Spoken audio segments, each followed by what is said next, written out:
মানে এখন কোনটা আসলে নির্বাচনের আগে এক কথা পরে এক কথা বলছেন? নির্বাচনের আগে যেমন ধরেন আমরা গাড়ি চাই না বাড়ি চাই না, এখন দেখি তাদের জানালার পর্দাও লাগে। এখন তাদের ওয়াশিং মেশিন, ফ্রিজ লাগবে, তারপরে চায়ের চামচ, কাপ পিস, থালা বাটি, ঝাড়ু সবই তাদের এখন লাগতেছে। তো এই ধরনের একটা লোভী মানসিকতা, এবং সেখানে আবার সাপোর্টও দিচ্ছে জামাতের আমির স্বয়ং, তিনি সাপোর্ট দিচ্ছেন এই এই সমস্ত বক্তব্যে। তো আহ, সেই খোলসটা তো সবাই দেখলো, কিন্তু আমি বুঝলো একটু যে এখানে একটু একটু পাল্টা একটা প্রশ্ন করতে চাই। ধরুন তার আসলে যদি প্রয়োজন হয়, সবাই তো আসলে মানে যারা আন্দালিব পার্থের মতো ধনবান নয়, সংসদে যারা আসছেন এখানে অনেকে আছে যাদের আসলে সত্যিকারের চাহিদাও থাকতে পারে। তো তাদের যদি থাকে, মানে তারা তো আসলে তাদের তো জীবিকা, এখন তারা তো রাজনীতিবিদই, তারা কি করবে তাদের বাসাবাড়ির চাহিদাগুলো? জামাত ইসলাম হচ্ছে একটা বিশাল একটা, মানে খুবই সম্পদশালী লিমিটেড কোম্পানি। তাদের এই জন্যই তো তারা খুব কনফিডেন্টলি, মানে আহ, আমার এখনো মনে আছে সোহরাওয়ার্দী উদ্যানে তারা বলেছিল যে তাদের গাড়ি বাড়ি প্লট কিচ্ছু লাগবে না, মানে হুম। পারলে তাদের যে সুবিধা আছে সেই সুবিধা তারা দিয়ে দেবে। এখন দেখা যাচ্ছে যে শেখ হাসিনার আমলে পার্লামেন্ট, এই যে ভেজাল পার্লামেন্টের সদস্যরা মিলে তাদের হাউস কমিটিতে যে সমস্ত সুযোগ সুবিধা বাড়ায় নিছে, তাতে মনে হচ্ছে যেন এটা একটা পার্মানেন্ট জব। সেই জবের সমস্ত ফ্যাসিলিটিস গুলো তাদের তো এখন লাগবেই, পারলে আরো বেশি এখন লাগবে। এই মানসিকতাটা প্রকাশ পাইলো, কোনোভাবে প্রকাশ পাইলো না যে নির্বাচনের আগে তারা যে কথাটা বললো যে তাদের কিছুই লাগবে না, কিছুই না লাগলে কি করবে, তাহলে জামাত তার নিজের কোম্পানি থেকে সেগুলো সরবরাহ করবে, এবং আরো প্রয়োজনে 300 এমপির বাড়িতে সেগুলি সাপ্লাই দেবে। সেটাই তো হওয়ার কথা।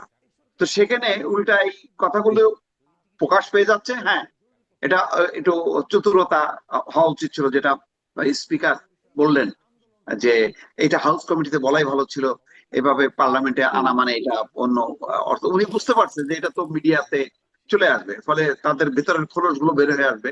তো উনি ধামা চাপা দিতে চাইলেন, কিন্তু ততক্ষণে পর্যন্ত তো বের হয়ে গেল, এবং আন্দালি পার্থ এটা আরো উন্মোচন করে দিলেন। তো হুম। এই কারণে বলছি যে ওনারা বিপ্লব করবেন কি করবেন, এটা তো চেহারাটা চেনা হয়ে গেছে। তারা তাদের স্বার্থে, আহ, ক্ষমতার স্বার্থে যতটুকু করা দরকার ততটুকু তারা করবে। এবং অবশ্যই তারা কি করবে, তারা তো এখন স্বপ্ন দেখে যে বাংলাদেশের এই যে গণতান্ত্রিক কাঠামোর বদলে তারা একটা ইসলামী তন্ত্র তারা এখানে কায়েম করবে, এবং এক ধরনের সাম্প্রদায়িক ধর্মীয় বিষবাষ্প এখানে ছড়াবে। এটাই তাদের রাজনীতি। এই রাজনীতির খোলসটা থেকে তারা বের হয়ে আসছে না। এই জন্য দেখেন পার্লামেন্টে মাথা ঝুঁকে সম্মান জানানো, হুম। এটাকে বলতেছে শিরকের সাথে তুলনা করা। মানে এরকম আরো বক্তব্যগুলি যদি ইয়ে করেন, সব হুম। পর্যালোচনা করেন, তাদের বোঝাই যাচ্ছে যে তারা আসলে গণতান্ত্রিক রাজনীতির সাথে কোনোভাবেই যায় না। অথচ গণতন্ত্র এটা হচ্ছে তাদের একটা ঢাল। আসল এটা হলো যে তারা আফগানিস্তান টাইপের একটা ইসলামিক রাষ্ট্রের স্বপ্ন দেখে। কারণ ওইটা ছাড়া জামাত ইসলাম কিন্তু টিকতে পারবে না, কারণ বাংলাদেশের এই ভূমি, বাংলাদেশের জন্ম, বাংলাদেশের সংগ্রাম সবই হচ্ছে গণতন্ত্রের জন্য। ফলে গণতন্ত্রের এই পাদপীঠে এখানে ইসলামী রাজনীতি, ধর্মীয় রাজনীতি, সাম্প্রদায়িক রাজনীতির কোনো স্থান নেই। কিন্তু তারা সেটাই চর্চা করছে যতক্ষণ না পর্যন্ত আমাদের নিরীহ মানুষ, সাধারণ মানুষ, ধর্মভীরু মানুষ, তাদের আবেগকে পুঁজি করে তারা এই রাজনীতিটা করছে।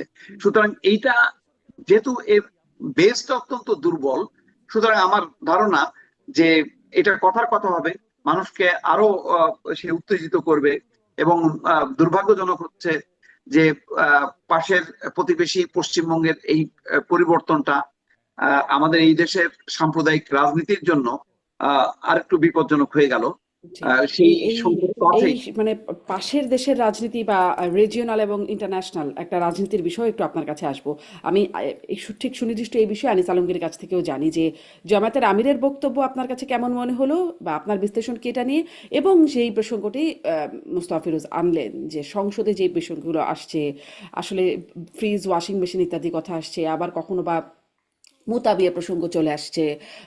আমি মানে আমরা তো এটা নিয়ে আগেও আলোচনা করেছি যে জাতীয় সংসদে প্রতি মিনিটে 1,62,000 টাকা থেকে 2,72,000 টাকা পর্যন্ত খরচ হয়, ট্রান্সপারেন্সি ইন্টারন্যাশনাল বাংলাদেশ বলছে। মানে এত টাকা খরচ করে এই রকম কেউ ফ্রিজ, ওয়াশিং মেশিন চায়, কেউ আবার 47 জন মুক্তিযোদ্ধা পরিবারে বাবা শহীদ হয়েছে আবার ফিরে আসছে, মানে এই ধরনের কথাবার্তা সংসদে। আপনার কাছে সংসদটাও কেমন মনে হচ্ছে? জামাতের পারফরমেন্স ভালো হচ্ছে না। যে কোনো যেভাবেই হোক, তারা যে একটা বিরোধী দল সেটা সংসদে বোঝা যায় না।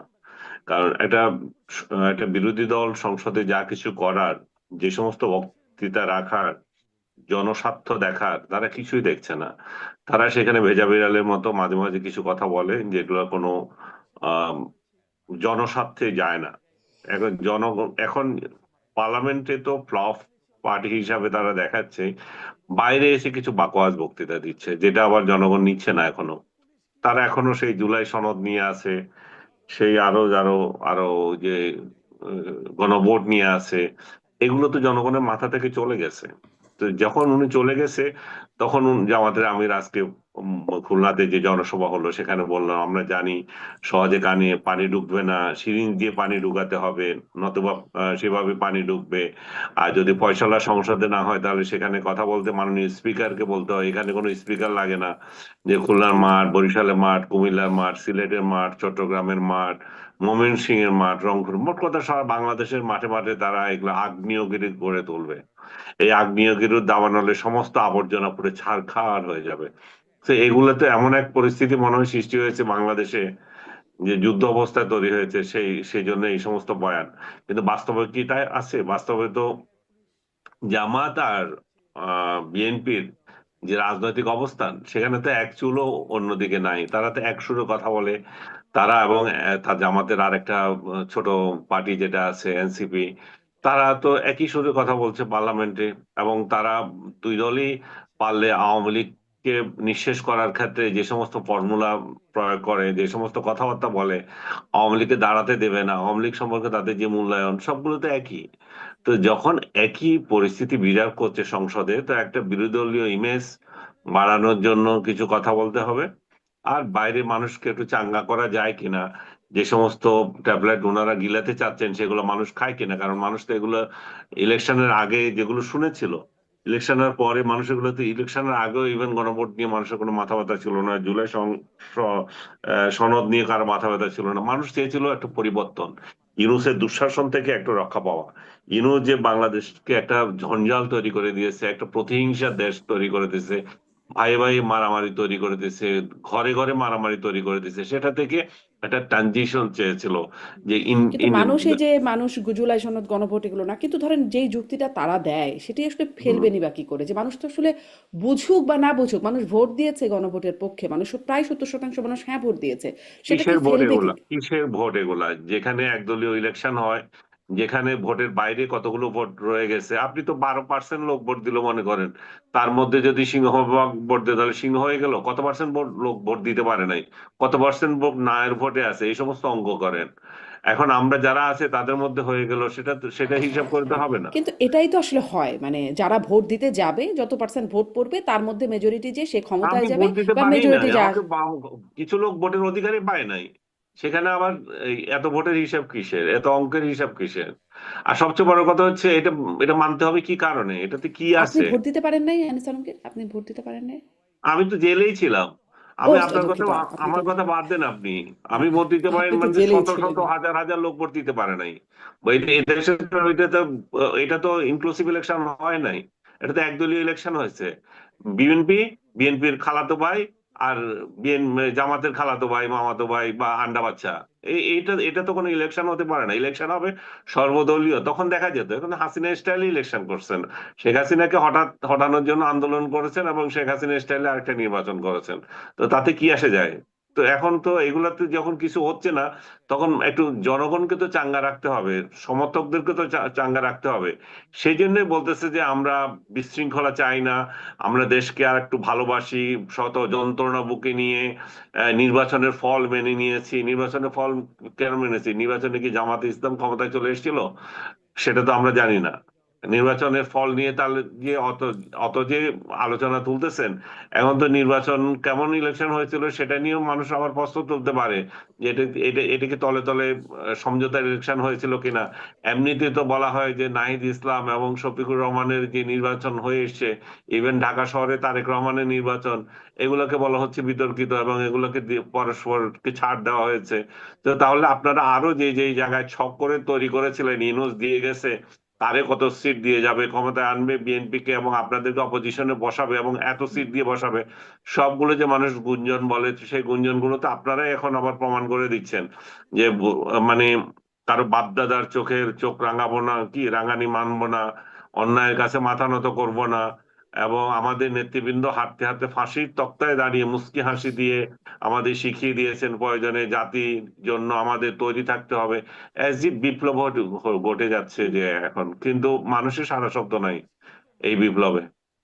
জি। মানে এই যে জামাত ইসলাম যেন ক্ষমতায় চলে যাচ্ছিল কিনা আপনি একটা কথা বলেন। আমি একটুখানি এই প্রসঙ্গে যাব, কিন্তু আমার সংসদ নিয়ে আরেকটু প্রসঙ্গ আছে জনাব মোস্তফা ফিরোজ, যে জামাত ইসলাম ক্ষমতায় চলে যাচ্ছিল কিনা।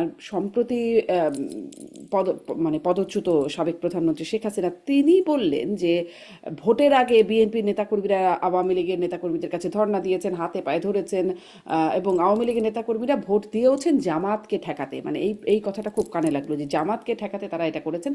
মানে আসলে যে ভোটের আগে আওয়ামী লীগের কাছে জামাত বিএনপি উভয় দলই গেছে, জামাতের আওয়ামী লীগের যারা ভোটার ছিল তাদের ভোট পাবার জন্য, এটা আমরা দেখেছি। কিন্তু জামাতকে ঠেকাতে যে আওয়ামী লীগের নেতাকর্মীরা আসলে বিএনপির পক্ষেও কাজ করেছে, এটা বলছেন সেই দলটির নেত্রী। জামাত কি আসলে এত অপ্রতিরোধ্য হয়ে উঠেছিল যে জামাতকে ঠেকাতে আওয়ামী লীগ বিএনপিকে কোথাও কোথাও একাট্টা হয়ে যেতে হলো? জামাতের উত্থানটা তো আসলে বিস্ময়কর, যেখানে তাদের মানে হিসাব অনুযায়ী 8টা 10টা আসন পাওয়ার কথা, অনেকটা এনসিপির মতন, সেখানে তারা এই 70 72 বা 77টা আসনে চলে যাওয়া, এটা তো বিশাল একটা মানে উত্থান। তো এই উত্থানটার মানে আওয়াজটা মানে মনে হয় যেন ক্ষমতায় চলে যাচ্ছে এরকম একটা অবস্থা। আর এটা সত্য, শেখ হাসিনা ঠিকই বলেছেন যে যখন দেখছে যে এই শক্তিটা চলে আসবে, তখন আহ, আওয়ামী লীগ সহ সকল প্রগতিশীল শক্তি, গণতান্ত্রিক শক্তি, ছোটখাটো যার যার অবস্থান থেকে সবাই, তখন বিশেষ করে সংখ্যালঘুরা, তারা বিএনপি কে ভোট দিয়েছে। এটা সত্য, এই পরিসংখ্যানটা সত্য। কারণ বিএনপি তার নিজের ভোটে আহ, আহ, এই এই মানে মানে এই বিজয়ের এই মাত্রায় তারা পৌঁছাইতে পারতো না যদি আওয়ামী লীগ সহ অন্যান্য শক্তিগুলোর যদি সাপোর্টটা না থাকতো। তাহলে চিত্রটা হয়তো ভিন্ন রকম হলেও একদম আরো মানে একটা ঝুলন্ত পার্লামেন্টের মতন অবস্থা হয়তো দাঁড়ায় যেতে পারতো। তো এটা সত্য, এবং এটা তো আমরা মাঠ পর্যায়েও দেখেছি, খোঁজ নিয়েছি, নিজের নির্বাচনী এলাকা সেখানেও দেখেছি যে আওয়ামী লীগের নেতা কর্মীরা ঝুঁকি নিয়ে, জীবনের ঝুঁকি নিয়ে তারা নেমেছে। হ্যাঁ, কিছু অংশ স্থানীয়ভাবে বিশেষ করে তৃণমূলে কিছু কিছু জায়গায় তারা, যেহেতু আওয়ামী লীগ বিচ্ছিন্ন কোন ট্র্যাকের মধ্যে নেই, তখন তারা ওই অঞ্চলের হয়তো সুবিধা অনুযায়ী জামাতের নেতাদের বিশ্বাস করে তাদেরকে ভোট দিয়েছে। কিন্তু সামগ্রিকভাবে যদি বলেন, দলগত অবস্থান এবং সামগ্রিক বিচারে এবং শেষ মুহূর্তে আহ, আওয়ামী লীগের নেতা কর্মীরা বিএনপি কে ভোট দিয়েছে, এই ব্যাপারে কোনো সন্দেহ নেই। হুম, হুম।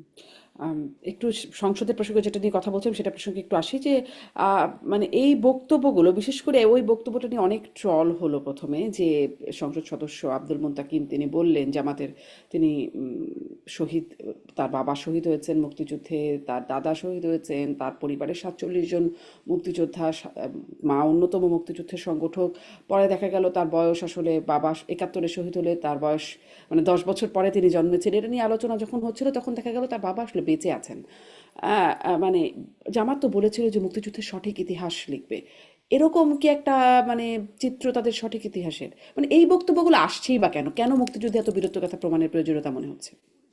না, এই তো মানে কি বলে, দেখেন এইসবের মধ্য দিয়ে কিন্তু আমি এই জন্যই বলছি যে জামাতের অনেক কিছু প্রকাশ পেয়ে যাচ্ছে। এই সংসদে আসলো, জনসমক্ষে যখন নাকি তারা বক্তব্য দেওয়া শুরু করলো, তখন প্রতিটা কথা মানুষ বিশ্লেষণ করা যখন শুরু করলো, তখন তো ইয়ে হলো, যার মানে 81 সালে আহ, জন্ম, সে কিভাবে মানে তার বাবা মুক্তিযুদ্ধে অংশগ্রহণ করে, এই সন্দেহটা আসলো। শহীদ হয়, শহীদ হয়। তারপরে তার দাদা, বাবা মুক্তিযুদ্ধ, 47 জন এবং সে নিজেও জুলাই যোদ্ধা। মানে তাদের মধ্যে তো এক ধরনের মানে অপরাধ বোধ কাজ করে, এবং তারা বিব্রত থাকে যখন কি তারা স্বাধীনতা মুক্তিযুদ্ধ বিরোধী বলা হয়। এই জন্য ওইটাকে কাটানোর জন্য তারা নিজেরাও মুক্তিযুদ্ধ, তারা নিজেরাও স্বাধীনতা সংগ্রামে অংশ নিয়েছে, এই কথাগুলি বলে। এবং দেখবেন জামাতের কোনো কোনো নেতাদের নামের আগে অধ্যাপক এই কথাগুলো লেখা আছে অথবা ডাক্তার, কিন্তু হিসাব করে দেখবেন যে কোনো বড় কোনো আহ, মানে কি বলে হয়তো শিক্ষকতা করেছে অল্প কিছুদিন কলেজে, শিক্ষকতা করলেই অধ্যাপক হয় না, অধ্যাপকেরও একটা লেকচারার থেকে একটা তার পদবি অনুযায়ী একটা সিনিয়রিটি উপর বেসিস করে এই অধ্যাপকটা হয়। কিন্তু অবলীলায় মানে 2 মাস চাকরি করছে সেটা অধ্যাপক হয়ে যাচ্ছে। এইগুলো হলো মিথ্যাচার করে একটা ধর্মের একটা লেবাস নিয়ে তারা এই রাজনীতিটা করছে, এবং তার এখন প্রকাশটা কিন্তু সংসদেও কিন্তু ঘটে গেল খুব, মানে ওই যে পর্দা কাহিনী নিয়ে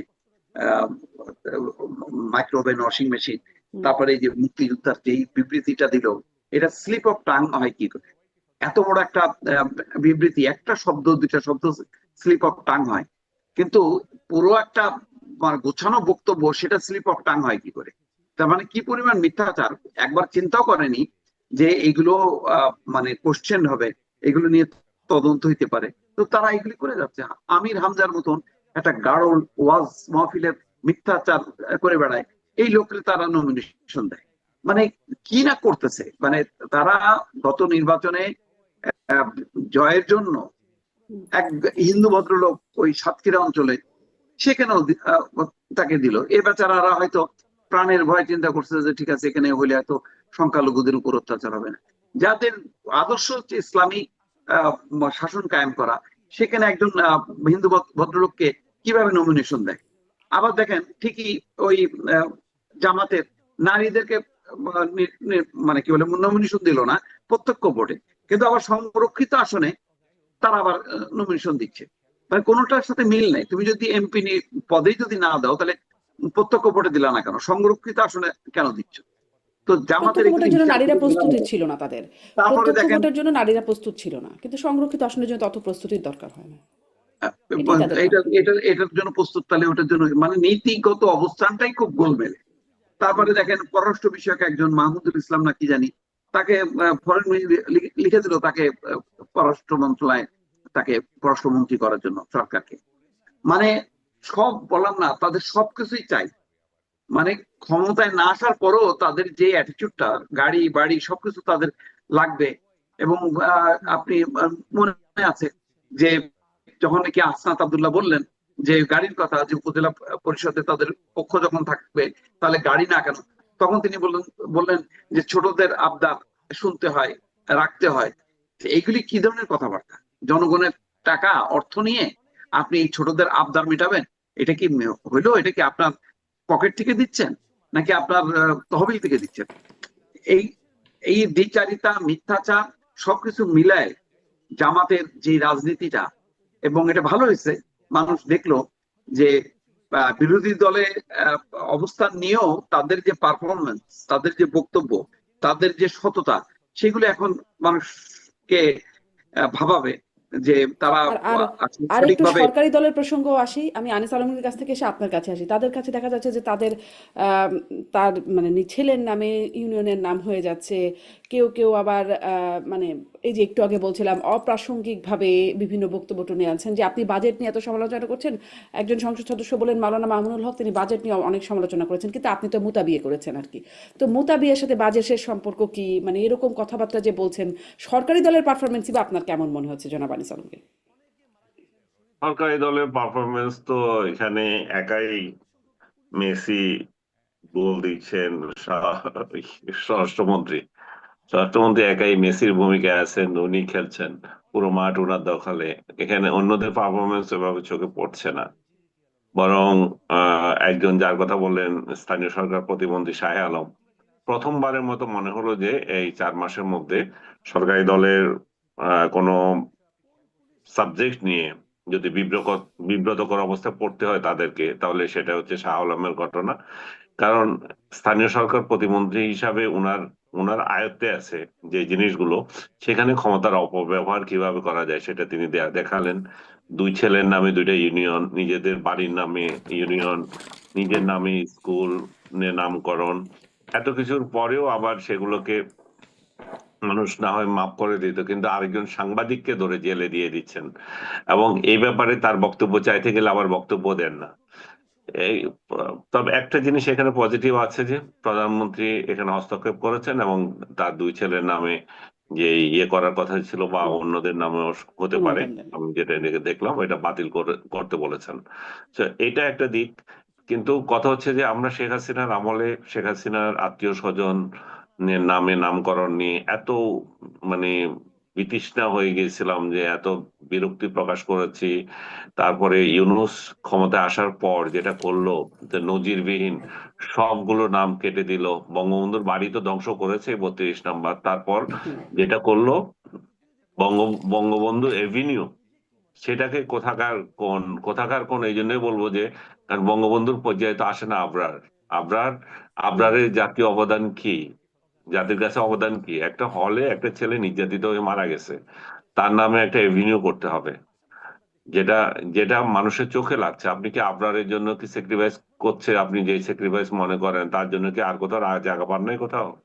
সেটার জন্য ইয়ে করতে হবে, আপনার বঙ্গবন্ধুর নামেই চেঞ্জ করে দিতে হবে। বঙ্গবন্ধুর নামে একটা এভিনিউ আছে, সেটা দিতে হবে। বঙ্গবন্ধুর নামে আপনার যদি এত খায়েশ থাকে তো জিন্নার নামে দেন না। এখন তো জিন্নার সরকার চলতেছে। আপনার আপনার আমলে তো জিন্নার সরকারই চলেছিল। আমি ইউনূসের আমলের কথা বলতেছি। তার আমলে তো জিন্নার সরকারই ছিল, পাকিস্তানি প্রেতাত্মা তার উপর ভর করেছিল। পাকিস্তানি প্রেতাত্মা ভর করেছিল যে বলে বাংলাদেশের ইতিহাস ঐতিহ্য, স্বাধীনতার স্থপতি থেকে শুরু করে স্বাধীনতার যুদ্ধে আর যারা যারা অবদান রেখেছে তাদেরকে হেয় করা যত পারে পাবে, মুক্তিযোদ্ধাদের হেয় করা, স্বাধীনতার স্মৃতিগুলো নষ্ট করা, সবগুলো তো ইউনূস করেছিল। এবং এবং তার ধারাবাহিকতায় সে বঙ্গবন্ধু এভিনিউর নাম চেঞ্জ করে আবরারের নামে দেয়। হুম। আবরার শিবিরের শিবিরের একজন সহযোগী ছিল বলে পরিচিত ছিল, তাকে ছাত্রলীগ নির্যাতন করেছিল বলে অভিযোগ উঠেছিল, এবং শেখ হাসিনার সরকারেই যারা নির্যাতন করে অভিযোগ ছিল তাদের প্রত্যেককে ফাঁসি এবং যাবজ্জীবন সাজা দিয়ে গেছে। তাদের তো এই পক্ষে আবার দাঁড়িয়েছিল জামাতের শিশির মনির। আবার শিশির মনি তাদের পক্ষে দাঁড়ায়। আমি শিশির মনি দাঁড়িয়েছে সেটাকে আহ, ইয়ে হিসেবে ধরবো না। সে মামলা মামলা করতে গেছে, মামলা করছে। এখন তার আইনজীবী ক্লায়েন্ট হিসেবে যেটা, অধিকার আছে। হুম। আইনজীবী হিসেবে তার অধিকার আছে। কিন্তু এত বড় হিরো কিভাবে তাকে আমরা বানিয়ে দিই? আমাদের জাতির স্থপতির পাশাপাশি আমরা আবরারকে আনবো? এটা হতে পারে? আমরা আমাদের স্বাধীনতার বীরদের ইতিহাস পড়ানো শুরু করেছি, সেখানে আমরা হাদিকে বীর বানিয়ে আবার তার কাহিনী পড়াচ্ছি।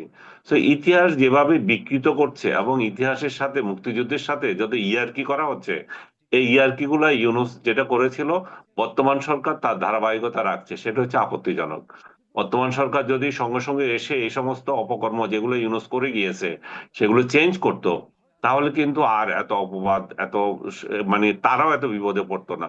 তারা এখন দেখতেছে যে প্রশাসন দেখতেছে এটা তো ইউনূসের প্রশাসনই চলতেছে।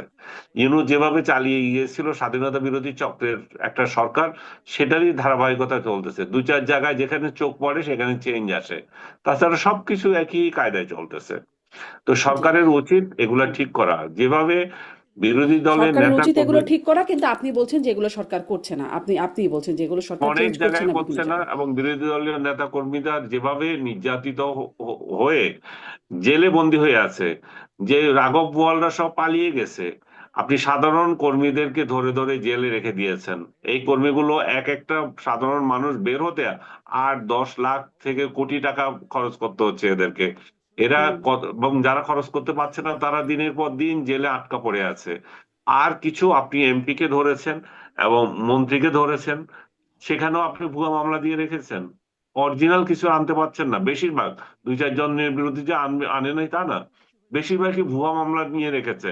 সরকারের উচিত ইউনূস যে অপকর্ম করে গিয়েছিল আইন আদালতের ক্ষেত্রে, তার একটা কমিটি করা, একটা পর্যালোচনা করা, যেখানে ভুয়া মামলাগুলো সেগুলো চিহ্নিত করা, এবং যাকে ইচ্ছা তাকে ধরে ধরে আপনি দিনের পর দিন জেলে রেখে দেবেন।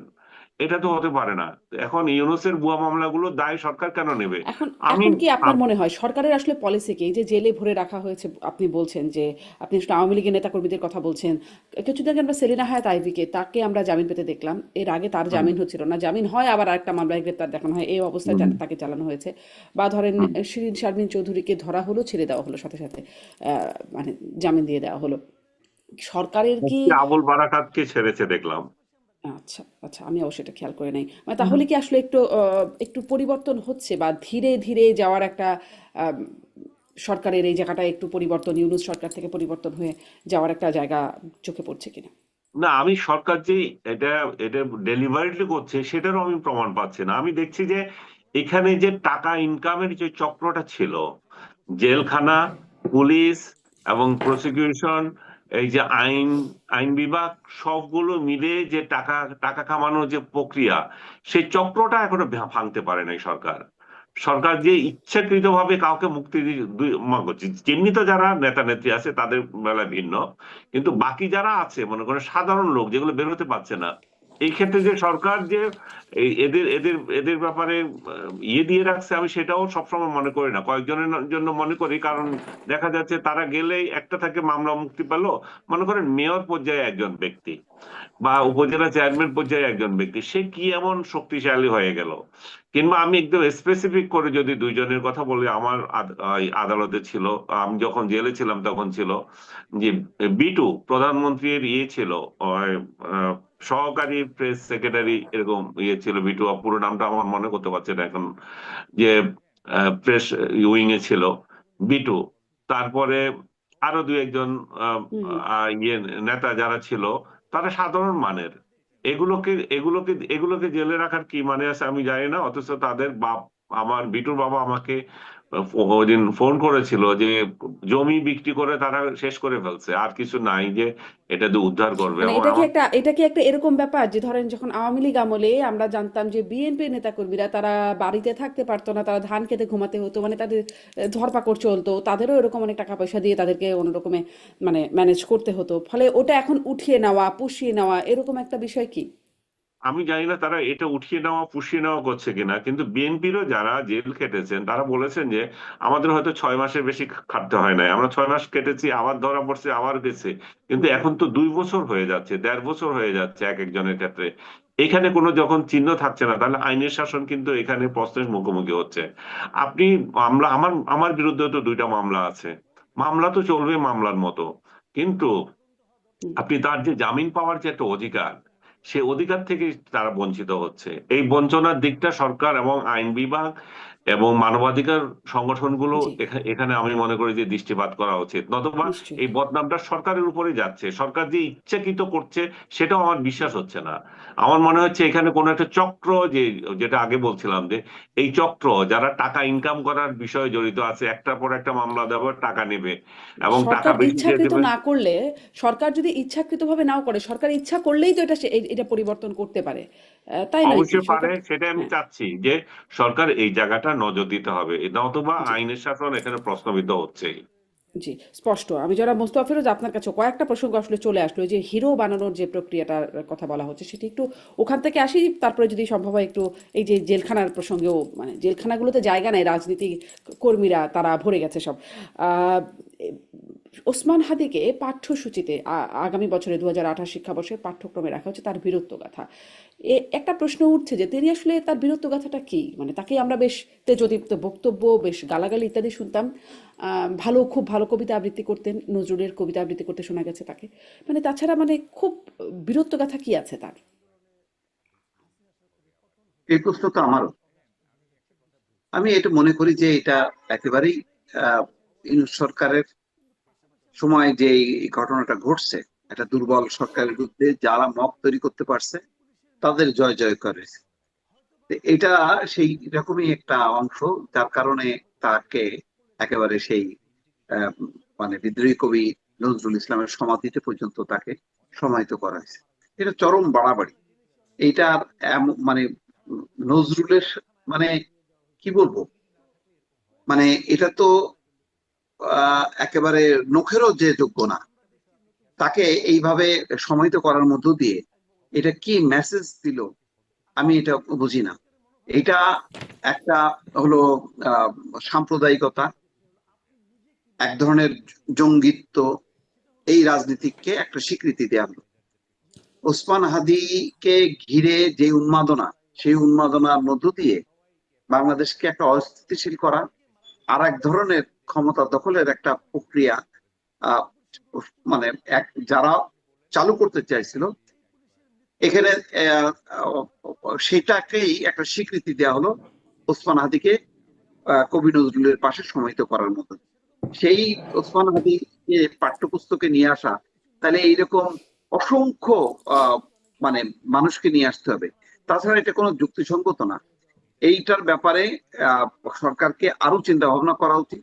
এবং এখানে যেহেতু কোনো মবের বিষয় নেই, সুতরাং আরো যুক্তিসঙ্গত ভাবে শিক্ষাবিদদের সাথে আলোচনা করে তাহলে সব মবের দল। বিষয় নাই, তাহলে আসলে কিসের বিষয় আছে জনাব মোস্তাফিজ? আমি মানে মব আমি নাই। আমি এটা বুঝতেছি না, এটা একটা এক ধরনের পপুলার, এটা মনে করতেছে যে ওসমান হাদির ব্যাপারটা কিছুটা স্বীকৃতি যদি না দেওয়া হয়, তাহলে হয়তো সরকারের আহ, জনপ্রিয়তাটা, গ্রহণযোগ্যতাটা প্রশ্নবিদ্ধ করবে। এটাও অনেকে হয়তো একটা রাজনীতি করবে তার প্রতিপক্ষ, যারা জামাত এবং অন্যান্য শক্তি, এই কারণে হয়তো এটাকে বিবেচনা করছে, কিন্তু কিন্তু এগুলো ধরেন বিভিন্ন এখানে একটা খুব মানে একটা প্রশ্ন জাগে যে ওসমান হাদির বিষয়ে তাকে, তার হত্যাকাণ্ড সেই বিষয়ে যে তদন্ত, সেখানে ধরেন মমতা বন্দ্যোপাধ্যায়ের যে বিস্ফোরক মন্তব্য, একদম সেই দেশের কেন্দ্রীয় স্বরাষ্ট্রমন্ত্রীকে সরাসরি অভিযুক্ত করে বললেন, তারপরে তো কেউ কিছু বলল না। মানে এতই যদি উঠে গেল সব। মাহাত্ম্যপূর্ণ, এতই যদি ইমোশনাল জায়গা হয়ে থাকে, না সরকার বলল পরাজিত প্রার্থীর বক্তব্য, না জামাতে ইসলাম কোনো রকম টু শব্দ করলো এটা নিয়ে,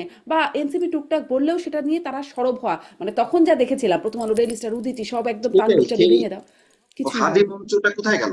হাদি মঞ্চের এরা কারা? এরা তো আসলে তো ছিল জামাত শিবিরেরই কর্মীদের দ্বারা পরিচালিত একটা সংগঠন। এরা কেন সেই শাহবাগে জমায়েত হলো না?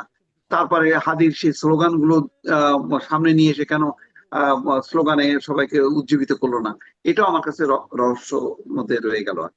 সেই জি। একটা বিতর্কিত অধ্যায়কে পাঠ্যপুস্তকে নিয়ে আসা, এইটা আর একটা বিতর্কের সূচনা করবে। এবং আবারও হয়তো মানে কালের প্রবাহে দেখা যাবে যে এই পাঠ্যপুস্তক সংশোধন করতে হচ্ছে। পুরো বিতর্কিত একটা চ্যাপ্টার, এই চ্যাপ্টারটাকে যত পাশে রাখা হবে ততই ভালো।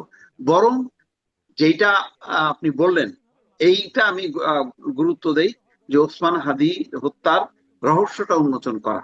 কিন্তু আমি দেখছি না যে সাম্প্রতিক সময় এইটা নিয়ে খুব বেশি তোড়জোড় আছে, বা সংসদেও পর্যন্ত এই নিয়ে কোনো আলাপ আলোচনা গুলি আমি দেখছি না। বিরোধী দল মনে হচ্ছে যেন রুবিন ফারহানা কেন্দ্রিক। বিরোধী দল জামাত ইসলাম হওয়ার কথা, কিন্তু এখন মনে হচ্ছে যে না, বিরোধী দল হচ্ছে রুবিন ফারহানা। তো রুবিন ফারহানা কিছু স্বতন্ত্র সদস্যকে নিয়ে একটা দল করলে কিন্তু দেখা যাবে যে এটাই প্রধান বিরোধী হুম। দল হয়ে যাচ্ছে। তো সেটা কেন করছে না, এটা আবার প্রশ্ন।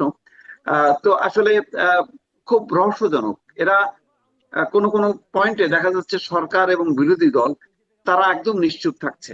হুম। তারা এটা নিয়ে আমরা সেগুলি অনেক কথা তোয়াক্কা বলেছি, করছে যেমন না। আপনি বাণিজ্য দেখেন চুক্তি, এই যে পুশিন, সেটা নিয়ে আমরা, হ্যাঁ, যে জি জি, না মানে পুশিন বলছিলাম যেমন নিয়ে, বাণিজ্য চুক্তি আমরা এটা নিয়েও বাণিজ্য কথা বলেছি যে চুক্তির বাইরে এত ব্যাপারে কথা, পুশিন সংসদে চুপ।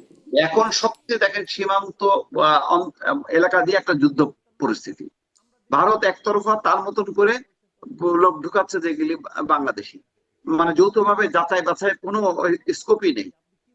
এত বড় একটা চাপ, যেখানে প্রতিদিন দেখা যাচ্ছে বিভিন্ন পয়েন্টে বিজেপি এবং স্থানীয় জনগণকে নিয়ে প্রতিরোধ গড়ে তুলতে হচ্ছে, এবং যে কোনো মুহূর্তে একটা অপ্রীতিকর ঘটনা ঘটে দিতে পারে।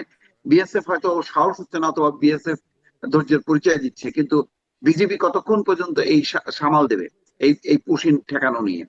তো এই সমস্যাটা দিল্লিতে সমাধান হলো না, কিন্তু সংসদে তো আলোচনা হলো না। এরকম একটা জ্বলন্ত হুম। সমস্যা যদি অন্য কোনো দেশে হইতো, ভারতের লোকসভায় আলোচনা হইতো, কিন্তু আমাদের সংসদে আলোচনা হয় না কেন? বিরোধী দল কেন নিশ্চুপ থাকে? এটা আমি বুঝতে পারি না।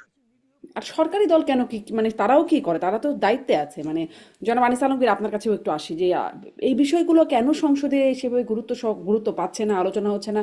এগুলো তো অনেক গুরুত্বপূর্ণ বটেই। এবং আমি আপনার কাছে সেই জায়গাটাও একটু জানতে চাই, ভারত আসলে আপনার কাছে কি মনে হয় কি চাইছে? এই যে পুশিন করা, ডাক্তার জাহিদকে একটা ইস্যু ধরে তাকে অপমান করার যে জায়গাটা, প্রধানমন্ত্রীর উপদেষ্টা হিসেবে তিনি গেলেন, সেখানে আসলে কি আপনার কাছে মনে হয় কি বার্তা? কদিন আগে আমার আরেকটা প্ল্যাটফর্মে কথা হচ্ছিল প্রেস ক্লাব অফ ইন্ডিয়ার সাবেক সভাপতি গৌতম লাহিড়ীর সাথে, তার কাছ থেকে আমি কিছু ধারণা নেবার চেষ্টা করছিলাম।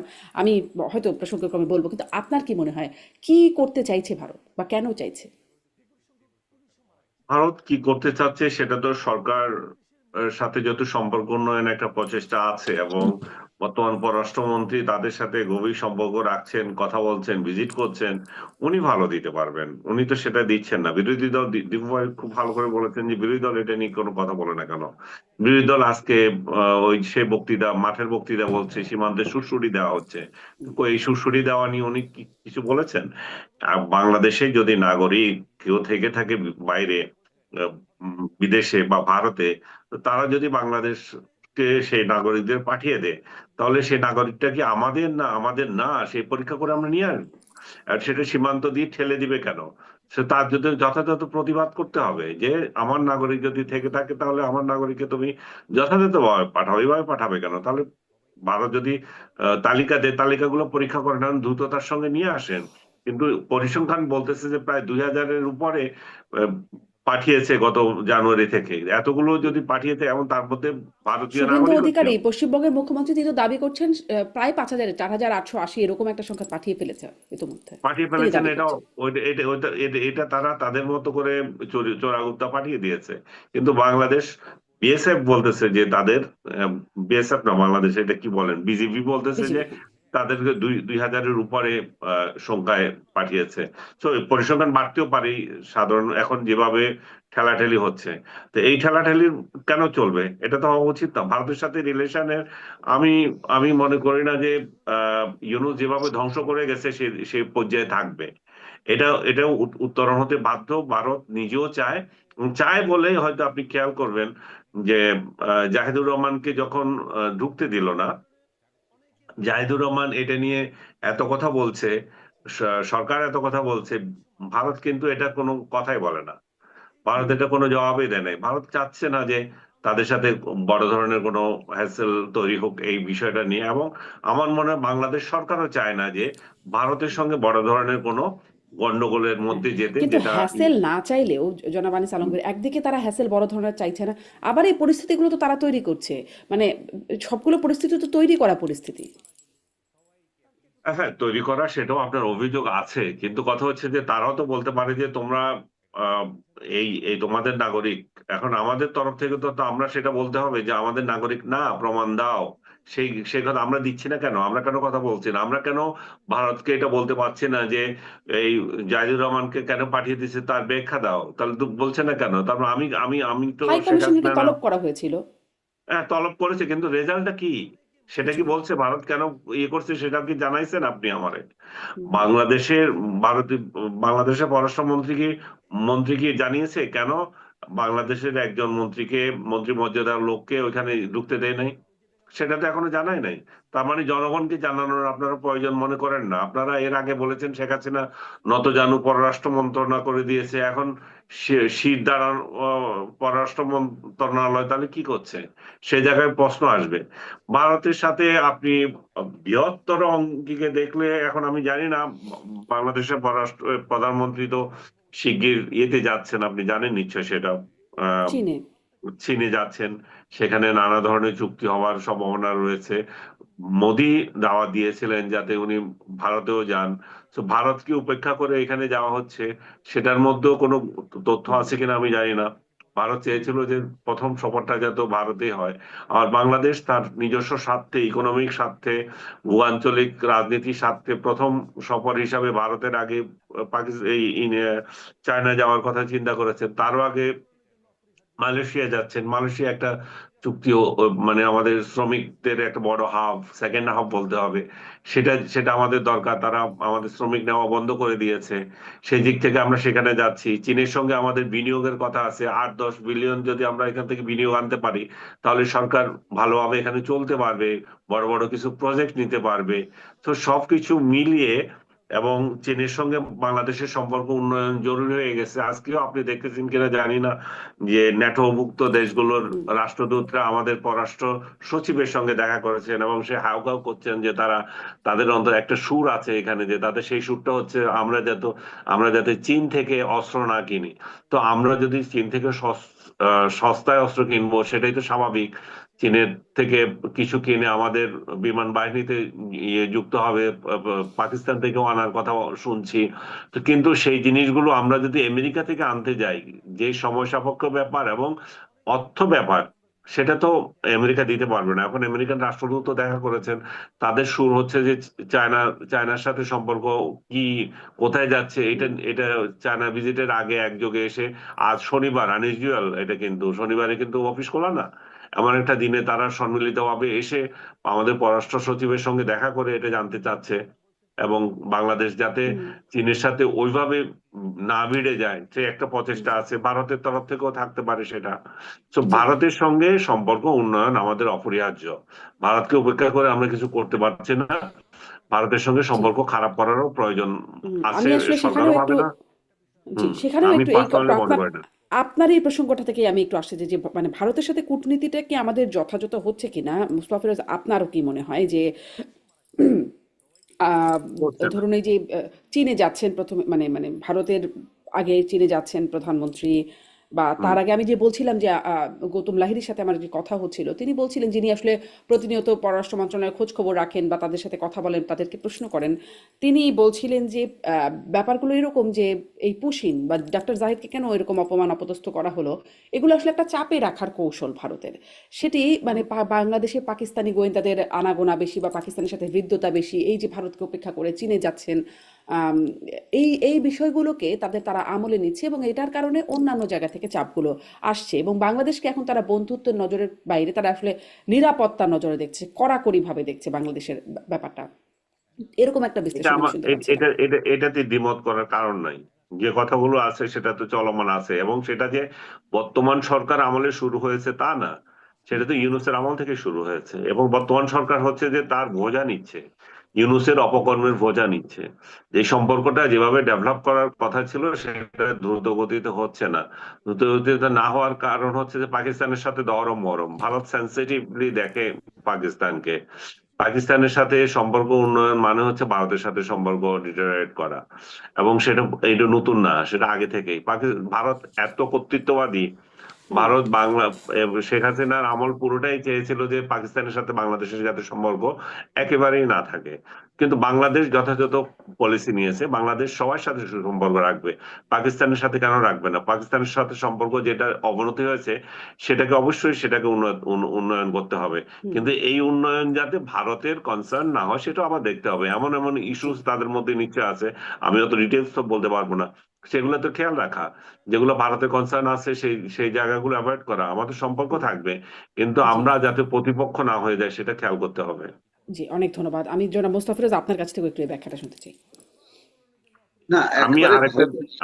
আমি আমি আরেকটা বিষয়ে দীপু ভাইকে, আপনি যেটা বলেছিলেন, আমি দীপু ভাই কথাটা আহ, আমার মনে হয় যে দীপু ভাই কাভার করেননি, যে হাদির যে বিষয়টা টেক্সটে আসছে কেন। আপনি প্রশ্ন করেছিলেন আমরা একটু ভারতের ইস্যুটা মুক্তামণি। শেষ করে জনাব আনিস আলমগীর এটা নিয়ে তাহলে আমি আরেকবার একটু আপনার কাছে জিজ্ঞাসা করবো। হুম। আমি একটু ভারতের মানে কূটনীতিটা মোস্তফা ফিরোজের কাছে শুনে নিই। আহ, হুম। জি। দেখেন, এই যে ভারতের আজকে পররাষ্ট্র উপদেষ্টা বলছেন যে সহায়ক পরিবেশ হলে অবশ্যই প্রধানমন্ত্রী ভারত সফর করবেন। এই যে সহায়ক পরিবেশটা, এটা কে জি, তৈরি করবে? এটা তো ভারতই তৈরি করবে, তাই না? ভারত তো অলরেডি অনেকগুলো আহ, যে আহ, স্থলপথে বাণিজ্যের সুবিধাটা এটা বন্ধ করছে, এখনো ভিসা সহজ করেনি।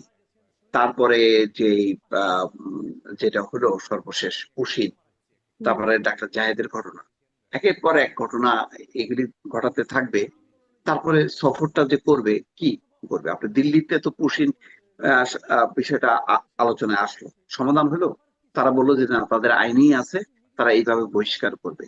তো এটা এটা হইতে পারে একটা আইন? আপনি অবৈধ বা যদি কোনো বিদেশি থাকে, আপনি আইন অনুযায়ী আপনি আহ, উম, আদালতে তুলবেন, আপনার কারাগারে নেবেন। আপনি ঠেলে হুম। পাঠাচ্ছেন, আপনি কি ঠেলে পাঠানোর আগে এই তালিকাটা কি বাংলাদেশের কাছে দিচ্ছেন যে আজকে এই 13 জন এই সীমান্ত দিয়ে যাবে, এবং এরা হচ্ছে বাংলাদেশের অমুক অমুক জায়গা? তখন বাংলাদেশ বলবে যে না, ঠিক আছে, এটা হ্যাঁ আমাদের কিনা। তারা যে মানে তারা নাকি পর্যবেক্ষণ 5 করবে। বছর আগে 2,500-এর উপরে বা 2,800 জনের মতো একটা তালিকা দিয়েছিল, সেই যাচাই বাছাই প্রক্রিয়া এখনো শেষ হয় নাই।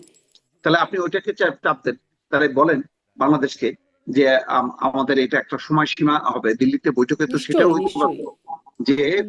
2 সপ্তাহ বা 1 সপ্তাহের মধ্যে এটা নিষ্পত্তি করতে হবে, এই মর্মে একটা চাপ দিতে পারতো। এই আলোচনায় তো গেল না, তারা তারা হুম। জোর করে ঠেলে পাঠাচ্ছে। আপনি চিন্তা করেন তো, এই যে আচরণটা বাংলাদেশের সাথে করছে তারা, সেই আচরণটা চীন, নেপাল, অন্য কোনো দেশের সাথে করতে পারবে? করতে পারবে না। তো এই ধরনের অবস্থার মধ্যে তারেক বা রহমান তার যেভাবে পুত্র, বাংলাদেশিদের সীমান্তে হত্যাকাণ্ডের শিকার হতে হয়, আর কারোর সাথে তো এইরকম ঘটনা ঘটে হ্যাঁ নাই। জি জি জি, সেটি যখন অবশ্যই। সুসম্পর্ক, চরম সুসম্পর্ক শেখ হাসিনা হ্যাঁ আমলে তখনও করেছে তারা। হুম। হ্যাঁ, এবং হাসিনা আমলে তো এগুলি তো যায় আসে না। বাংলাদেশের ওই সময় যদি প্রতিদিন 50-100 জন যদি মারতো, তো এটা বলতো যে এটা নিরাপত্তার কারণে, চোরাচালানের কারণে, এটা আমাদের এখনো তো তাই বলছেন, স্বরাষ্ট্রমন্ত্রী এখন এক্সাক্ট তাই, একই রকম কথা রাইট, সে বলেছেন। কথা বলছে, হুম। রাইট, একই একই সত্য কথা। তো এইরকম একটা পরিবেশ পরিস্থিতির মধ্য দিয়ে মানে তারেক রহমান ভারতে গেলে কি হবে, মানে কি নিয়ে আসবে, ফিরবে কি? ধরেন এই যে চীনে যাচ্ছে, চীনে যে একটা রেজাল্ট আসবে যে 3টা চুক্তি এবং 12টা এমওইউ, তার মধ্যে বড় বড় মেগা প্রজেক্ট থাকবে। মালয়েশিয়ায় যাচ্ছে, সেখান থেকে কিছু আর্ন করার ব্যাপার আছে, যে লেবার মার্কেটটা যদি মানে খুলতে পারে। কিন্তু ভারতের কাছে আমরা কি পাবো? কোনো একটা দানা পানা, একটা দানাও তো তারা দিতে চায় না। তো এই অবস্থায়, এইরকম অবরুদ্ধ অবস্থায় আহ এরকম মানসিকতা, এটা শেখ হাসিনার আমলও যে শেখ হাসিনা কোনো কিছু পেয়েছে তাও না, হুম। শুধু দিয়েই গেছে, বলছে তো শেখ কিন্তু হাসিনা ধরেন জনাব সেটা। মোস্তফিরোজ, একটা একটা বাংলায় একটা কথা প্রচলিত আছে না, ভিক্ষা চাই না মা কুকুর সামলা। তো ধরেন আমরা যখন ভারত দিয়ে চার মানে তিন দিকে বেষ্টিত, যখন নানান রকম ভাবে তারা চাপ প্রয়োগ করতে পারে আমাদেরকে, তখন আসলে মানে আমরা হয়তো দানা পাবো না, কিন্তু আমাদের ওই যে কূটনীতির জায়গায় এমন কিছু কি মানে করার আছে বা করা দরকার কিনা, যাতে তারা আসলে কুকুর আমাদের উপর লেলিয়ে না দেয় বা আমাদের কুকুর সামলানোর কাজে ব্যস্ত না, সেই থাকতে না কথাটা হয়। তো বলছে, কারণ এই যে ডাক্তার জাহেদের ঘটনাটা নিয়ে আরো সম্পর্কের অবনতি হইতে পারতো, পুশিন নিয়ে আরো অবনতি ঘটাতে পারতো বাংলাদেশ। বাংলাদেশ তো বরং মেনে নিচ্ছে, বরং ওই যে যেটা বললেন সালাদিন আহমেদ তো বলছেন যে এটা মানে নিরাপত্তা, চোরাচালান, এটা হুম হুম অনেকটা সেই আওয়ামী লীগের সুরটা তো তার মুখে ফুটে উঠলো। তো হুম। আর কি করবে? এর এর থেকে এখনো পর্যন্ত ভিসাটা পর্যন্ত সহজ করা হলো না, অথচ পররাষ্ট্রমন্ত্রী কিন্তু গেছেন, আনুষ্ঠানিক সেখানে বৈঠক করছে, কথা দিল যে চালু করবে, কিন্তু চালু হয় না। আপনি চিন্তা করেন তো, আমাদের মেডিকেলের যারা চিকিৎসার জন্য যেত, তাদের এখন কি অবস্থা? মানে থাইল্যান্ডের এত চাপ পড়ছে, থাইল্যান্ড পর্যন্ত ভিসা বন্ধ করে দিচ্ছে। চীনে যে চিকিৎসা করে আসা, এটা কি সম্ভব? তাহলে হুম আপনি হুম। এই যে মেডিকেল প্রার্থীরা পর্যন্ত যেতে পারছেন এখন, এমন একটা অবস্থা। তো এইটা দিয়ে তো আপনি এই সফর করায় লাভটা কি? প্রথম তারেক রহমান গেলে কি হইতো? কিছুই হইতো না, ওই একই এগুলো চালু করা যেত, অবস্থা। মানে যদি ধরেন প্রথম তারেক রহমান গেলে যেগুলো বন্ধ হচ্ছে, যে সম্পর্কগুলোকে খারাপ করে ফেলা হয়েছে, সেগুলোকে উন্নয়ন করার সুযোগ হতো, বা না, সেগুলো সেটা থেকে তো আগের থেকে তো সেটা নিয়ে একটা মানে কি বলে, দুই দেশের মধ্যে বোঝাপড়া হইতে হবে, কি কি হুম হইতে পারে, নিশ্চয়ই। তার উপর ভিত্তি করে না সে যাবে ওখানে, যে কি আবেদন করে, নিবেদন করে আদায় করার ব্যাপার, এটা তো একটা সফরের আগে কূটনৈতিক পর্যায়ে আলাপ আলোচনা হয়, তখন ঠিক হয় যে ঠিক আছে, উনি যাওয়ার পর এই ঘোষণা আসবে, কিন্তু তার তো কোনো লক্ষণ আমরা দেখি নাই। বরং এই যে চীনে লক্ষণ আমরা দেখছি না, কমা সেদিন গেল। ধরেন এই প্রসঙ্গটাতে গৌতম লাহিড়ী আমাকে বলছিলেন যে যৌথ কমিটির বৈঠক হবার কথা, অনেকগুলো পেন্ডিং, দুই দুই দেশের মানে যৌথ কমিটির বৈঠক অনেকগুলো ইস্যুতে হবার কথা। একটা হলো সীমান্ত ইস্যুতে বা দুই সীমান্তরক্ষী বাহিনীদের মধ্যে, কিন্তু বাকিগুলোতে বাংলাদেশ নাকি শিডিউল দিচ্ছে না। মানে এটা, এগুলো যদি বৈঠকটা হয়, অনেক কিছু নাকি উন্নয়ন হওয়া সম্ভব। আমি বলেছিলাম যে পররাষ্ট্র মন্ত্রণালয়ের কারোর সাথে কথা বললাম, নিশ্চয়ই এই প্রসঙ্গে কথা বলবো। মানে সেখানে কি বাংলাদেশ কোথাও মানে কম করছে বলে মনে হয়? আপনার না কাছে না, কি মনে আমার হয়? আমার মনে হয় না যে বাংলাদেশ এই ডক্টর ইউনূসের মতন ওই সময় যে ইগো ধরে থাকা, সেরকম অবস্থানে নেই বাংলাদেশ। এখানে বাংলাদেশ ভারতকে আগায় আসতে হবে, এবং সেই ব্যাপারে বলতে হবে যে আমরা এইগুলি কনসিডার করতে চাই। আমরা বাংলাদেশের জবাবের অপেক্ষায় আছে। গৌতম লাহিড়ী কোথা থেকে, উনি কি কোনো কূটনীতিক নাকি যে উনি হুম হুম একটা বলে ফেললেন? হুম ভারতের হুম। কোনো কূটনীতিক কি বলছেন যে আমরা মনে করি যে হ্যাঁ, পুশিন একটা সমস্যা, এটা যৌথ হুম। আলোচনা হওয়া উচিত, সীমান্ত মানে হত্যার ব্যাপারে এটা উচিত না, যেদিন কথা তো দিল্লিতে। এখানেই যে কূটনীতিকরা কিছু বলেনি না কেন, ধরেন এই প্রসঙ্গে কোনো কিছু বললেন না, আমাদের পররাষ্ট্র মন্ত্রণালয় ডেকে জবাব চাইলেন, কিন্তু জবাব পর্যন্ত এখনো পর্যন্ত না, তাদের কোনো হ্যাঁ, ব্রিফিং এ বলছেন তারা না। নিশ্চিত ওই থাকে। ধরেন ওই যে হাদি হত্যাকাণ্ডের বিষয়টা যখন মমতা বললেন, আমি জিজ্ঞাসা করেছিলাম যে এই বিষয়ে কেন তারা বলছেন না। যখন এই প্রসঙ্গটা তাদেরকে জিজ্ঞাসা করা হলো রণধীর জয়সওয়ালকে, তিনি বললেন তিনি শোনেনি না এই ঘটনা, তিনি নাকি শোনেনি। মানে বাংলাদেশ প্রসঙ্গটা এভাবে করে সবকিছুতে এড়িয়ে যাচ্ছে মনে যেন হয়। এক্স্যাক্টলি, মানে এটা এটা খুব দুঃখজনক। এটা তারা বারবার বলছিল যে রাজনৈতিক সরকার আসলে সব ঠিক হয়ে যাবে। ঠিক হওয়া করার জন্য সেই লক্ষণ কোথায়? হ্যাঁ, এটা ঠিক, জয়শঙ্কর আসলেন, সেটা তো আহ, একটা হুম অন্য প্রেক্ষাপটে আসলেন। তারপরে তাদের পার্লামেন্টারি স্পিকার আসলেন শুধু শপথ অনুষ্ঠানে, এই পর্যন্তই তো। আর বেশি তো কোনো দৌড়ঝাঁপ দেখি না। সবচেয়ে বড় কথা বলেন, এই যে পুশিন নিয়ে এবং এই ডাক্তার জাহেদের ঘটনা নিয়ে ভারতের কূটনীতি দূরের কথা, আপনি আনন্দবাজার পত্রিকাতেও কোনো রিপোর্ট দেখবেন না। অথচ 23শে জুন আওয়ামী লীগ কর্মসূচি যাতে করতে না পারে সে ব্যাপারে পুলিশের সতর্কতা, এটা নিয়ে বিশাল তাদের একটা যে বাংলাদেশের জন্মের সাথে ওতপ্রোতভাবে জড়িত যে দল, সেই দলের কর্মসূচি করতে দিচ্ছে না, এটা নিয়ে তাদের হাহাকার। কিন্তু কিন্তু এই যে ধরেন পুশিন নিয়ে সীমান্তে যে মানবতা লঙ্ঘিত হচ্ছে, আন্তর্জাতিক মানবাধিকার সংগঠনগুলো বিবৃতি দিচ্ছে, জাতিসংঘ বলতেছে যে দুই দেশের আলোচনা করা উচিত এটা নিয়ে, কিন্তু ভারতের কোনো রেসপন্স নাই। বড় তাদের দেশ দেশের মানবাধিকার কর্মীরাও ভারত বলছে, তাদের দেশের মানবাধিকার কর্মীরাও এটা সমালোচনা করছে যে এটা পুশিন, এটার জি মানবাধিকার বিরোধী, তাদের দেশের মানবাধিকার কর্মীরাও করছেন। যাও, কিন্তু আর একটা প্রসঙ্গ, যে জ্বালানি সংকট যখন আমাদের দেশে, তখন রাশিয়ার তেল কিন্তু ভারতের মধ্য দিয়ে এসেছিল। মানে এটি একটা মানে ভালো নজির কিনা? মানে হ্যাঁ, কিছুই অবশ্যই ভালো হচ্ছে না, নজির দানা এটা, পাচ্ছি না বলছিলেন, তো তাই নিঃসন্দেহে বললাম। এটা ভালো। এবং তখন তো মনে হচ্ছিল যে এটা দিয়ে হয়তো কূটনীতির অনেক মানে বন্ধ দরজাটা খুলবে, কিন্তু সেটা তো ওইটুকুর মধ্যেই জি, সীমাবদ্ধ হলো, আর তো জি। কিছু এগুলো না। অনেক ধন্যবাদ মোস্তফা ফিরোজ। আমি আনিস আলমগীর, আপনার কাছে এই প্রসঙ্গটা একটু আছে, আপনি এটা দিয়ে একটু সামারি করে যদি শেষ করেন, সাথে সাথে আপনি হাদিকে পাঠ্যপুস্তকে অন্তর্ভুক্ত করা নিয়েও একটু বলতে চাচ্ছিলেন, সেটা দিয়ে শুনে শেষ করবো। জি, সামারিটা কোনটা করবো বলছিলেন? জি, আমি এই যে ভারতের সাথে যেই মানে প্রসঙ্গটা যেদিকে যাচ্ছে, হুম। যেরকম হবার কথা ছিল, সুসম্পর্ক, সম্পর্ক উন্নয়ন, একদম পররাষ্ট্রমন্ত্রী চলে আসলেন, প্রথম মোদি অভিনন্দন জানালেন, আমন্ত্রণের জন্য মানে বাংলাদেশ প্রধানমন্ত্রীকে আমন্ত্রণ জানালেন ভারত সফরের জন্য, সর্বপ্রথম আমন্ত্রণ জানালেন, মানে অনেকগুলো জেস্চার, খুব আনুষ্ঠানিক জেস্চার দেখা গেছে, কিন্তু কাজে খুব আমি একটা দেখছেন কিনা? জি, হ্যাঁ, কাজে খুব একটা দেখছি না, সেটার জন্য দিহুয়া যেভাবে বলছেন যে কেন এগুলো আটকে আছে, তাহলে যাবে কেন? আমি যে আটকে আছে, আপনিও যেটা বললেন আটকে আছে বলেই যাব। আমরা এগুলো সম্পর্ক স্বাভাবিক করতে চাই। আমরা ভারতকে এই মেসেজ দিতে চাই যে এটা ইউনূসের সরকার না। ইউনূস যে সমস্ত অপকর্ম শাসন করে গিয়েছে এবং অপপ্রচার করে গিয়েছে, সেগুলো বন্ধ। ইউনূস প্রধান অপপ্রচার হচ্ছে যে ভারত আমাদের সবকিছু নিয়ে যাচ্ছে নিয়ে যাচ্ছে, ইন্ডিয়াকে ইন্ডিয়ার আমরা ইয়ে হয়ে গেছি, প্রদেশ হয়ে গেছি, শেখ হাসিনা সব দিয়ে দিয়েছে। তো সব হুম, যখন এখন শেখ হাসিনা যেগুলো দিয়ে গেছে বলতেছে, ভারত যখন বন্ধ করে দিয়েছে তখন আউগাউ করার কি আছে? তাহলে ভারত তো দেখিয়ে দিয়েছে যে আর সব দিয়ে দেয় নাই, এবং এখানে সুসম্পর্ক ছিল, এবং শুধু একতরফা হয় নাই, দুই তরফাই হয়েছে। তো ভারত, আপনি ভারতকে যে যে সমস্ত সুবিধা শেখ হাসিনা দিয়ে গেছে, ইউনূস কি তার একটা বন্ধ করেছে? একটা চুক্তি বন্ধ করেছে? তো কিছুই তো করে নাই। তার মানে সে একটা ভারত জিকির একটা রাজনীতি করেছে, এখানকার কিছু জিহাদি গোষ্ঠীকে একটা উস্কিয়ে দিয়েছে। এছাড়া তো দুই প্রতিবেশীর সাথে সম্পর্ক নষ্ট করে সে আর কোনো কিছুই করতে পারে নাই। এখন সাধারণ ভিসা পাইতে কষ্ট হচ্ছে, চিকিৎসার জন্য যেতে কষ্ট হচ্ছে, বাংলাদেশের মাল এই এক্সপোর্ট করার জন্য তাদের বন্দর ব্যবহার করতে অসুবিধা হচ্ছে। সবকিছু তো তৈরি করা আছে, হুম, পুশিনের ঝামেলা একটা তৈরি হয়েছে। সবকিছুতে যত কিছু আছে, আমি মনে করি যে দুই দেশের সম্পর্ক উন্নয়ন হবে দুই শীর্ষ নেতা বসলে। হুম, ভারতের মোদির সঙ্গে যদি আমাদের তারেক রহমানের একটা বৈঠক হয়, ভালো, আমি মনে করি সেটাকে ওয়েলকাম করবো, এবং যত শীঘ্র হওয়া উচিত সেটা করব। ভারত ছেড়ে আগে চীন যাচ্ছে, সেটাও আমি সমর্থন করি। কারণ চীন আমাদের জন্য ইন্টারন্যাশনাল এরিনায়, চীন আমাদের বন্ধু হিসাবে পরীক্ষিত। চীন সুপার পাওয়ার, চীনের জাতিসংঘ ব্যাটো পাওয়ার আছে। সব দিক থেকে চীন বাংলাদেশের দীর্ঘদিনের বন্ধু। বাংলাদেশের আহ প্রতিরক্ষা খাতে বড় অংশ চীনের আহ অবদান বলবো না, চীনের সাথে সম্পর্ক যুক্ত। তো সবকিছু মিলে চীন যে ভারতের আগে যদি চীনে যায়, মহাভারত অসত কিছু হচ্ছে না, ভালোই হচ্ছে, এবং সেটা দেশের জন্য ভালো হচ্ছে। কিন্তু আমরা ভারতকে নিচে উপেক্ষা করব না, ভারতের ভিজিটটা হবে, এবং আমাদের যে কনসার্ন গুলো আছে সেগুলো আমরা তুলে ধরবো এখানে। কে বেশি বড় কে ছোট, এগুলো এই মেন্টালিটি বেরোতে হবে, এবং যে ইনুস যে হোস্টাইলিটি সম্পর্ক তৈরি করে গিয়েছিল সেটাতে সরে আসতে হবে, দরকার হলে সরি বলতে হবে।